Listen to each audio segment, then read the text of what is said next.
Hello friends, ഞാൻ doctor Anilkumar. B positive എന്ന YouTube ചാനലിലേക്ക് നിങ്ങൾക്കേവർക്കും സ്വാഗതം. ഇന്ന് ഞാൻ വീഡിയോയിൽ നിങ്ങളുമായിട്ട് ചർച്ച ചെയ്യുന്നത് ഗ്രാറ്റിറ്റ്യൂഡുമായിട്ട് ബന്ധപ്പെട്ട ഒരു കഥയാണ്.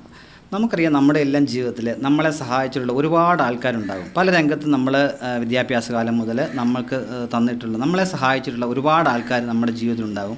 അവരോടൊക്കെ നമ്മൾ എന്നും നന്ദിയുള്ളവരായിരിക്കണം. പക്ഷേ ഇന്നത്തെ കാലത്ത് പല ആൾക്കാരും അവരുടെ കാര്യം കണ്ടു കഴിഞ്ഞാൽ അങ്ങനെ ഒരു നന്ദി സൂചകമായിട്ട് വാക്കുകൾ, ഒരു താങ്ക് യു പോലും പറയാതെ തിരിഞ്ഞു നടക്കുന്ന ഒരു സ്വഭാവമാണ് മറ്റു പലർക്കും ഉള്ളത്. നമുക്ക് ദൈവം തന്നിട്ടുള്ള സൗഭാഗ്യങ്ങളെക്കുറിച്ച്, നമുക്ക് തന്നിട്ടുള്ള ബ്ലെസ്സിങ്സിനെ കുറിച്ച് നമ്മൾ ചിന്തിക്കാതെ കൂടുതൽ ആൾക്കാരും ചെയ്യുന്നതാണ് അവരുടെ പ്രോബ്ലംസിനെ കുറിച്ച് കോൺസെൻട്രേറ്റ് ചെയ്യാനാണ് പലരും തയ്യാറാകുന്നത്. ആ ശീലമൊക്കെ മാറ്റി നമുക്ക് ദൈവം തന്നിട്ടുള്ള നമ്മുടെ കഴിവുകളെക്കുറിച്ച്, നമുക്ക് തന്നിട്ടുള്ള സൗഭാഗ്യങ്ങളെക്കുറിച്ചൊക്കെ മനസ്സിലാക്കി മറ്റുള്ളവർക്കൊക്കെ നമുക്ക് ചെയ്യാൻ പറ്റുന്ന ചെറിയ ചെറിയ സഹായങ്ങളൊക്കെ ചെയ്തു കഴിഞ്ഞാൽ, യഥാസമയം ചെയ്തു കൊടുത്തു കഴിഞ്ഞാൽ അവർക്കത് വളരെയധികം പ്രയോജനകരമാകുന്ന കാര്യം നമുക്ക് യാതൊരു സംശയമുണ്ട്.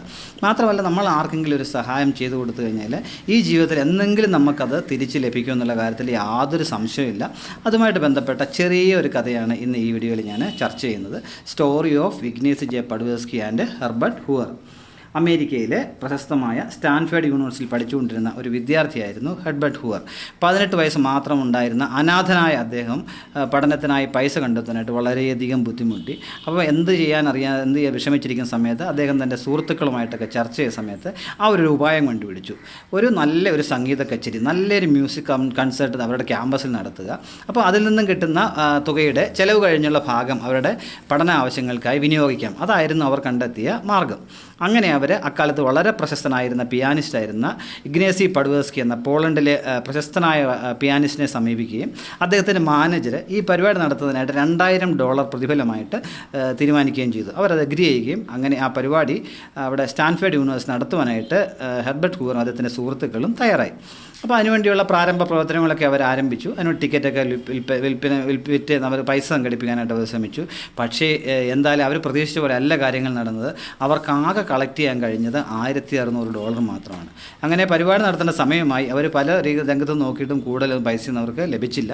അങ്ങനെ ഇഗ്നേസി പഡ്വേസ്കിയോട് അവർ പറഞ്ഞു, സാർ, ഞങ്ങൾക്ക് കളക്ട് ചെയ്യാൻ കഴിഞ്ഞത് $1600 മാത്രമാണ്. അത് ഞങ്ങൾ അങ്ങയുടെ പ്രതിഫലമായിട്ട് നൽകുമെന്ന് പറഞ്ഞ ആ പൈസയും അതോടൊപ്പം $400 വേറൊരു ചെക്കും കൊടുത്തിട്ട് പറഞ്ഞു, സാർ, ഇപ്പോൾ ഇത് ക്യാഷ് ചെയ്തത് ഞങ്ങൾ എത്രയും വേഗം ഈ അക്കൗണ്ടിലേക്ക് പൈസ ഇട്ടതിന് ശേഷം അങ്ങേ അറിയിക്കാം.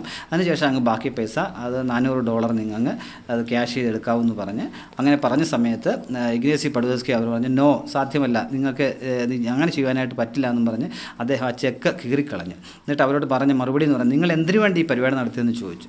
അപ്പോൾ ഹെർബർട്ട് ഹൂവർ അദ്ദേഹം സുഹൃത്തുക്കളും പറഞ്ഞു, ഞങ്ങളുടെ ഉദ്ദേശം എന്നുള്ളത് ഈ ഞങ്ങളുടെ പഠന ആവശ്യങ്ങൾക്ക് വേണ്ടി മിച്ചം വരുന്ന തുക ഉപയോഗിക്കണം എന്ന രീതിയിലാണ് ഞങ്ങൾ പരിപാടി ആസൂത്രണം ചെയ്തത്. പക്ഷേ ഞങ്ങൾ പ്രതീക്ഷിച്ച പോലെ അല്ല ഞങ്ങൾക്ക് സംഭവിച്ചത്. ഞങ്ങൾ അധികം പൈസ കളക്ട് ചെയ്യാനായിട്ട് കഴിഞ്ഞില്ല.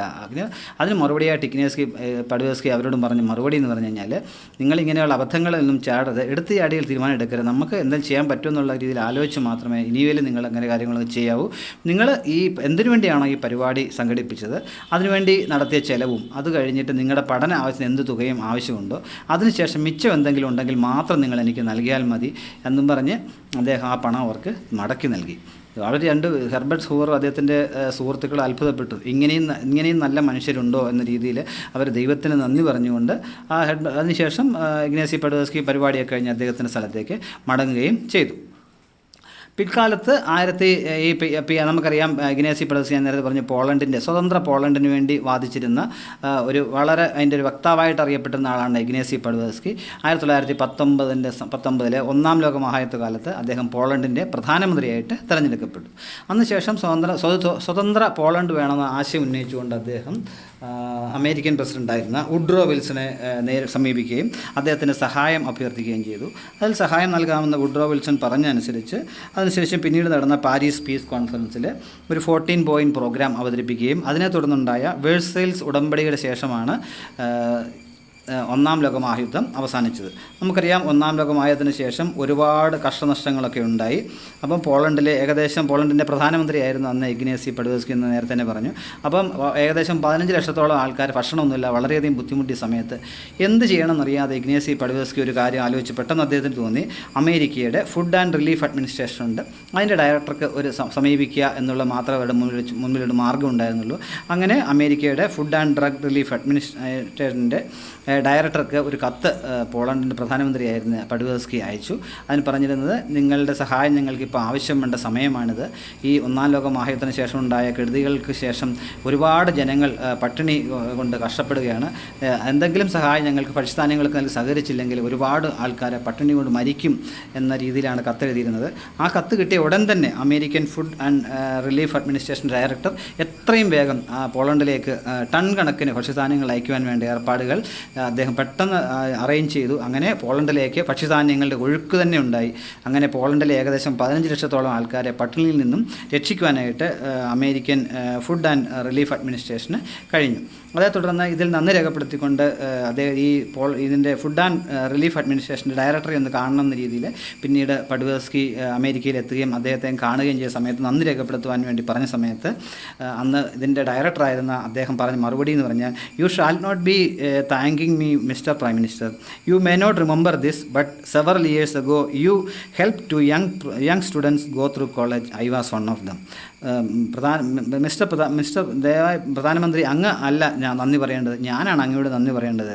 ഒരുപക്ഷെ അങ്ങ് ഓർക്കുന്നുണ്ടെന്നറിയില്ല, വർഷങ്ങൾക്ക് മുമ്പ് അമേരിക്കയിലെ ഒരു യൂണിവേഴ്സിറ്റി വെച്ച് 2 സ്റ്റുഡൻസിന് പഠിക്കുവാൻ വേണ്ട സഹായം നൽകിയത് അങ്ങാണ്. അതിൽ ഒരാളാണ് ഞാൻ. അങ്ങനെ എനിക്ക് തിരിച്ച് അങ്ങേക്ക് നൽകുവാനായിട്ടുള്ള ഒരു നന്ദി സൂചകമായിട്ട് മാത്രം ഇതിനെ കണ്ടാൽ മതി എന്ന് മറുപടി പറയുകയും അങ്ങനെ പഡുവേസ്കി വളരെ കേട്ട് അത്ഭുതപ്പെടുകയും ചെയ്തു. അതിനുശേഷം അമേരിക്കയുടെ 31ാമത്തെ പ്രസിഡൻ്റായിട്ട് മാറുവാനായിട്ടും ഹെർബർട്ട് ഹൂവറിന് കഴിഞ്ഞു. 1929 മുതൽ 1933 വരെ, അല്ലെ ഗ്രേറ്റ് ഡിപ്രഷൻ്റെ കാലത്ത് അമേരിക്കയുടെ പ്രസിഡൻ്റായിരുന്ന ഹെർബർട്ട് ഹൂവറാണ് അന്ന് ഈ പഡുവേസ്കിയുടെ പിയാനോ കച്ചേരി നടത്താൻ വേണ്ടി സംഘടിപ്പിച്ച ഹെർബർട്ട് ഹൂവർ എന്നുള്ളത്. നമുക്കറിയാം, ഈ ലോകത്ത് നമ്മൾ ഒരു മനോഹരമായ സ്ഥലമാണ് ഈ ലോകം. അവിടെ ഒരു നന്മ ചെയ്തു കഴിഞ്ഞാൽ തീർച്ചയായും നമുക്ക് അത് തിരിച്ചു കിട്ടും എന്നുള്ള കാര്യം യാതൊരു സംശയം വേണ്ട. അതുകൊണ്ട് നമ്മളെപ്പോഴും നമുക്ക് കഴിവിൻ്റെ പരമാവധി മറ്റുള്ളവർക്ക് സഹായം ചെയ്യുവാനായിട്ട് ശ്രമിക്കുക. എപ്പം എന്നെങ്കിലും ഉടനെ അല്ലെങ്കിൽ മറ്റൊരു തരത്തിൽ മറ്റൊരു സമയത്ത് അത് നമുക്ക് തിരിച്ചു കിട്ടുമെന്ന കാര്യത്തിൽ യാതൊരു സംശയം വേണ്ട. മറ്റുള്ളവരെ സഹായിക്കുന്ന ആൾക്കാരെ ദൈവം ഒരിക്കലും കൈവിടില്ല എന്നുള്ളത് യാതൊരു നിശ്ചയമായിട്ടും അത് അങ്ങനെ സംഭവിക്കും എന്നുള്ള കാര്യത്തിൽ സംശയം വേണ്ട. ഇപ്പോൾ ഈ ലോകത്തിലെ ഒരു കാര്യങ്ങളും അതിന് തനിക്ക് വേണ്ടി മാത്രമല്ല ദൈവം സൃഷ്ടിച്ചിരിക്കുന്നത്. ഈ പ്രകൃതിയിലുള്ള ഓരോ കാര്യങ്ങളും എടുത്ത് നോക്കിക്കഴിഞ്ഞാൽ ആ നദിയിലെ വെള്ളം കുടിക്കുന്നില്ല. അതേപോലെ മരങ്ങൾ ഒരിക്കലും ആ മരത്തിലുണ്ടാകുന്ന ഫ്രൂട്ട്സ് അതിൻ്റെ അല്ലെങ്കിൽ തിന്നുന്നില്ല. അതേപോലെ ഫ്ലവേഴ്സ് പുറപ്പെടുപ്പിക്കുന്ന ഫ്രാഗ്രൻസ് ആ ഫ്ലവേഴ്സിന് മാത്രമല്ല, ഈ ലോകത്തിൽ എല്ലാവർക്കും അതിന് ചുറ്റും കഴിയുന്ന എല്ലാ ആൾക്കാർക്കും വേണ്ടിയുള്ളതാണ്. അതേപോലെ നമ്മുടെ ജീവിതവും മറ്റുള്ളവർക്ക് വേണ്ടി ഒരു ചെറിയ ഭാഗം നമുക്ക് ചെയ്യുവാനായിട്ട് നമുക്കും കഴിയണം. അതിനുവേണ്ടി എല്ലാവരും ശ്രമിക്കണം എന്ന് അഭ്യർത്ഥിക്കുന്നു. നിങ്ങൾക്ക് ഈ വീഡിയോ ഇഷ്ടപ്പെട്ടു എന്നുണ്ടെങ്കിൽ, ഈ കഥ ഇഷ്ടപ്പെട്ടു എന്നുണ്ടെങ്കിൽ ഇത് നിങ്ങൾ ലൈക്ക് ചെയ്യുക, കമൻറ്റ് ചെയ്യുക, നിങ്ങളുടെ കൂട്ടുകാരുമായിട്ടൊക്കെ ഷെയർ ചെയ്യുക. നിങ്ങൾ ഈ ചാനൽ ഇതുവരെ സബ്സ്ക്രൈബ് ചെയ്തിട്ടുണ്ടെങ്കിൽ ഈ വീഡിയോയുടെ താഴെയുള്ള സബ്സ്ക്രൈബ് എന്ന റെഡ് ബട്ടൺ പ്രസ് ചെയ്ത് കഴിഞ്ഞാൽ നിങ്ങൾക്ക് ഈ ചാനൽ സബ്സ്ക്രൈബ് ചെയ്യാനായിട്ട് കഴിയും. എല്ലാവർക്കും ശുഭകരമായൊരു ഭാവിയും വിജയവും ആശംസിച്ചു നിർത്തുന്നു. നമസ്കാരം. Thank you.